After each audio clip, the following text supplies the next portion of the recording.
Hello everyone, I wanted to make a video to respond to a question that was asked on Facebook. Somebody asked this question after I had shared a meditation video, and they asked whether the meditation would help them forget bad and sorrowful memories that they have. And I want to acknowledge the fact that when we have bad memories, we don't plan to have bad memories. They just arise involuntarily. We don't plan for them, they just come up. And one thing about bad memories or traumatic experiences that we have had, when you remember those experiences, there is the story that your mind tells you, the narrative that plays in your mind. Yeah, this is what happened, it shouldn't have happened, this person did this to me, they betrayed me, they hurt me. There is that story that is in your mind. But then there you do not experience that as just the story, but as also the sensations in your body. So your heart might start beating faster, you might even start sweating, you might start tossing in bed because you are really uncomfortable, you feel hot, your stomach, you start feeling butterflies, different kinds of sensations throughout your body, triggered by those memories that you have, which is probably the reason that most of us would want to forget those bad memories or those memories. Now, I want to give two examples to try and illustrate my point and to help you understand how to deal with these bad memories, because everybody has bad memories. Everybody has been hurt by others. You cannot be more than 5 years old and you have never been hurt. So anyway, one of the examples that I will give, bear with me, it's a bit disgusting, but please understand and bear with me. But this was back in 2009 or 2010, and I was working in Mjengo in a construction site somewhere in Nairobi. I had rented a small house and I was living close by to my aunties and uncles. Now, there was this offer going around and people had received a lot of milk. You would buy a packet of milk and you get, I think, an extra packet or two, because this company was just starting out and they wanted to promote their product. My auntie had made very good tea, like the best tea ever. I love tea, but I'm actually salivating when I think about it. But anyway, when she made this tea and I took it, when I reached the last sip, I had enjoyed the whole process, the whole tea until the last sip. When I sipped the last bit, I jumped outside the house and spat out. I felt something slimy in my mouth, and when I spat out, it was a snail, obviously cooked. It had entered the cup, and she didn't look when she served the tea. So the snail was dead, but that thing in my mouth, I tried to puke but I couldn't. It was so bad. It was the worst experience ever. Every time I would remember that, I would feel like the snail inside my mouth. Each time I would remember. Sometimes it would be triggered by all kinds of things. Even seeing a snail like crawling, or they don't walk, I think. But every time I would see a snail, I would feel that thing inside my mouth all over again, and I would like want to throw up because of that experience. Even the smell of tea, sometimes I would try to take tea and sometimes it would trigger that memory again, and I would feel really disgusted by that. I'm saying this because I want you to see that when you remember things like these, bad things, you will experience those sensations in your body, even if that thing is not happening, because that is how our bodies store memories. And they do that because they want to protect us. It's not accidental, and it's not something that is supposed to hurt you. But at least when you have these memories, they are there so that you can extract certain lessons from that experience and then move on with your life. Learn the lesson and move on with your life. If you ever wear your shoes without looking, and then maybe there is a spider inside your shoe or a scorpion, and then it stings you, you will never do that again. Every time you wear your shoe, you will be checking whether there is something inside, because you don't want to be hurt again. You might even develop a phobia in a way, and it's not like a mistake, but it's really there to help you. There is this quote that I read a few years ago, and it says that if a cat ever steps on a hot pan, it never steps on a hot pan ever again. Neither does it even step on a cold one. it avoids puns because it remembers that memory and it has learnt its lesson. Now that is memory number one, just to illustrate the connection between your memories and your feelings on how you or your emotions. Now in that case, the emotion is disgust. Now I have another memory that I have actually shared it in this book. Please get a copy for yourself and for your high schooler somewhere, your friends, your cousins, or your nephews and nieces. It's a very good book, not partly because I wrote it, but it's really a good book. Now, the second one, the memory that I want to share, I guess I should just read that story here. I have shared it when I was explaining an emotion called anger, which is a very common emotion, and I shared that story here, something that I went through, a traumatic experience that I went through, just to illustrate how anger can be harmful to others and how us not understanding emotions like those can really be detrimental to ourselves and to others. So I will just read it and I will use this story because it's something that I went through, but it is also something that came with a lot of lessons that I learned way much later than I should have, because these are things that happened to me when I was little, very many years ago. But at least I was able to extract the necessary lessons.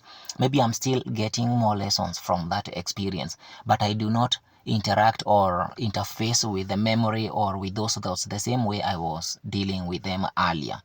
Now, it starts like this. Let me take you back to one evening in Kibera, where I lived in a one-room Mabati house with my family. It was around 7 p.m., and I was outside playing with my younger brother, just laughing and enjoying myself as kids do. Inside, my mom, her sisters, and my grandmother were chatting and cooking. Everything felt safe and ordinary until it didn't. Suddenly, without warning, someone grabbed me from behind. I was lifted high into the air and slammed to the ground hard. Before I could even cry or understand what was happening, I was lifted again and thrown down a second time. People screamed. My family ran outside to protect me. I was hurt, shocked, and confused. The attacker? My mother's younger brother, my uncle, a man who, for reasons I still don't fully understand, hated me with every fiber of his being. I was only 7 or 8. I hadn't done anything wrong. But I will tell you what he was full of. Anger. The kind of anger that burns so deep it makes someone dangerous. He was known in the family for being hot-tempered. Don't mess with him. He is always angry. He will attack you for the smallest thing. And me, I didn't just carry physical wounds. I carried resentment. For years, I wished him dead. I wanted revenge. That pain stuck with me for most of my life. I cannot tell you how many times I have thought about him, how many times I have planned to do the worst to him. Sometimes I would smile to myself when I thought about what I wanted to do to him, especially since I am no longer the small boy he used to attack. I really would sweat, by the way, when I was remembering him. I was even shaking because of the excitement. This person. Anyway, but eventually, after a lot of reflection and healing, this is by 2020. I was 7, so this was back in 1997. And I only started healing back in 2020. You can believe it, how many years I carried that anger. Now, but eventually, after a long of reflection and healing, I saw the truth. He was also a victim. He grew up in a more toxic environment than I did. He wasn't born angry. He became that way. And while I don't excuse what he did, I forgive him, because forgiveness doesn't mean forgetting. This is actually one way of dealing with those bad memories, by letting go, by forgiving people that really hurt you. It means freeing your... I forgive him. I forgive him because forgiveness doesn't mean forgetting.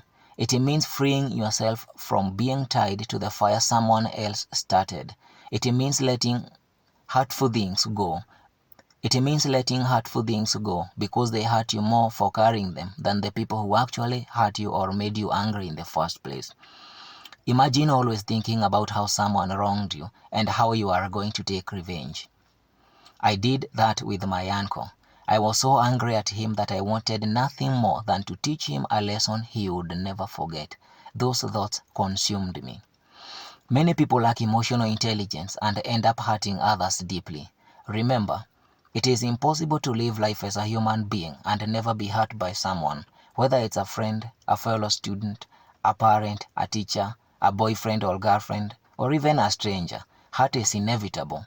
What really matters is whether we choose to carry that hurt with us, or whether we accept that what has happened has happened. As the Swahili saying goes, yakimwagika hayazoleki. Now, every time I would remember what had happened to me, and in fact this is something that happened multiple times. I have gone through a lot of hurt from this specific person, from others, but this specific one, this one I wanted to do the worst to him.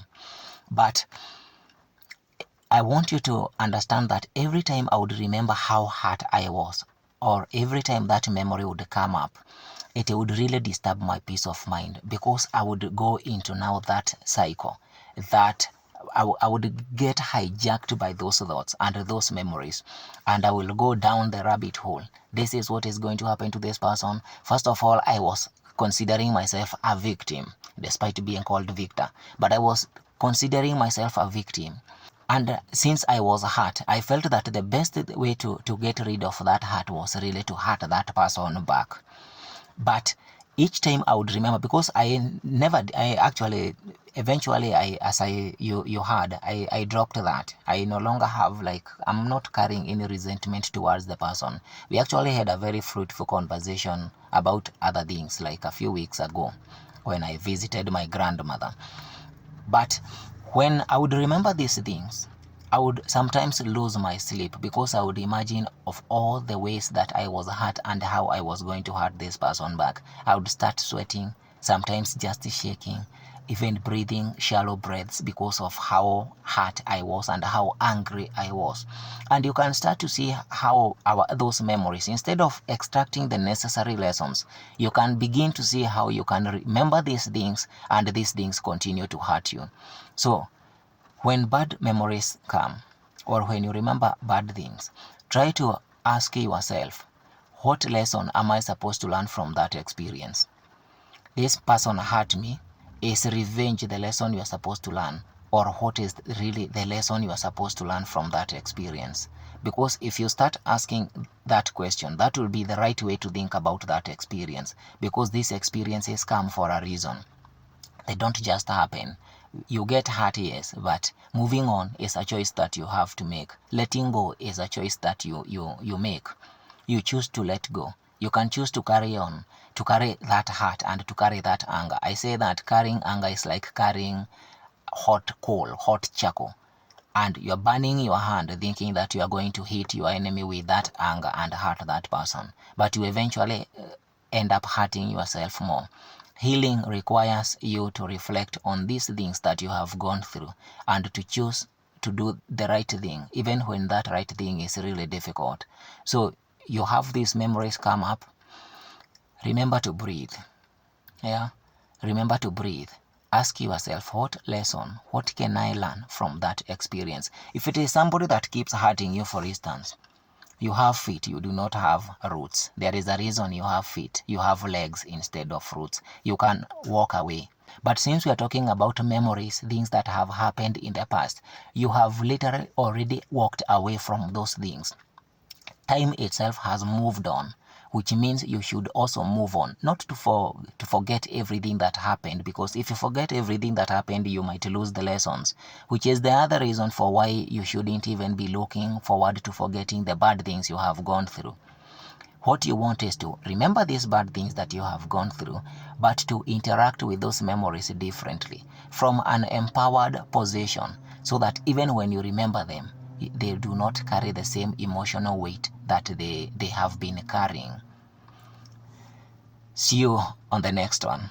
Love you guys.